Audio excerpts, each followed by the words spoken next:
Salut à tous, aujourd'hui je vous dévoile un exemple de circuit training que je dispense à mes clients sur la plage. Aujourd'hui un circuit comprenant 8 exercices complets améliorant la puissance, la tonicité et la vitesse. Donc on commence le premier exercice avec tout simplement un jeu d'appui et de puissance dans le sable, donc parfait pour gagner sur ces appuis latéraux. On enchaîne ensuite avec un exercice classique puisqu'il s'agit de pompe, toujours dans le même esprit de gagner en force et en gainage. On enchaîne ensuite avec un exercice que j'aime bien, un enchaînement de courses en avant et en arrière, donc pour toujours développer l'agilité et l'anticipation des changements de direction.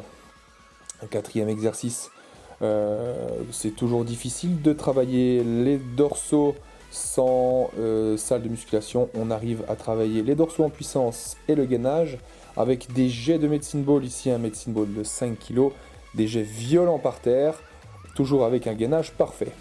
On enchaîne avec un équipement connu dans le monde du coaching, donc c'est un Viper, tube injecté en plastique.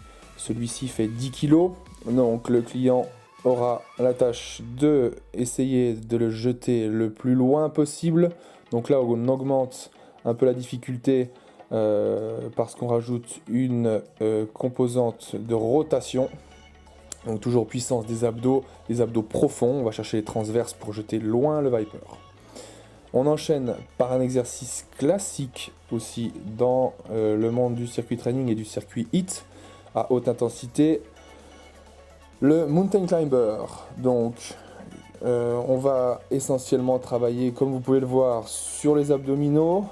On travaille en vitesse, en puissance. On renforce toujours la ceinture scapulaire. Donc la ceinture scapulaire, c'est ce qui concerne vos bras, vos épaules et tout ce qui se rattache à la cage thoracique. C'est plus compliqué qu'il n'y paraît, il maîtrise le geste plutôt bien, donc on peut le faire sans Viper, on peut le faire les mains à même le sol. Je lui ai donné un peu plus de confort avec les mains posées sur le Viper. Il a 30 secondes à effectuer, faire monter l'intensité, c'est parfait.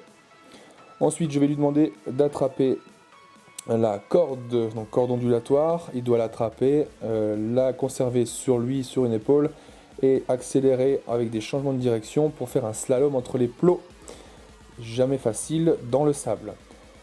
Et ensuite il doit enchaîner avec un dernier exercice, donc le classique aussi de la corde ondulatoire, position statique de squat et enchaîner avec, comme vous pouvez le voir, des ondulations alternées avec les deux mains.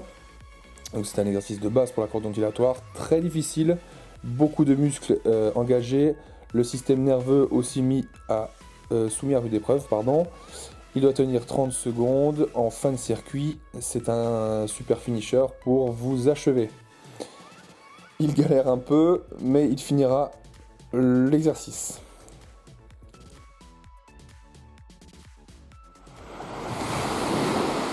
Ce sera mes prochains. Bien joué.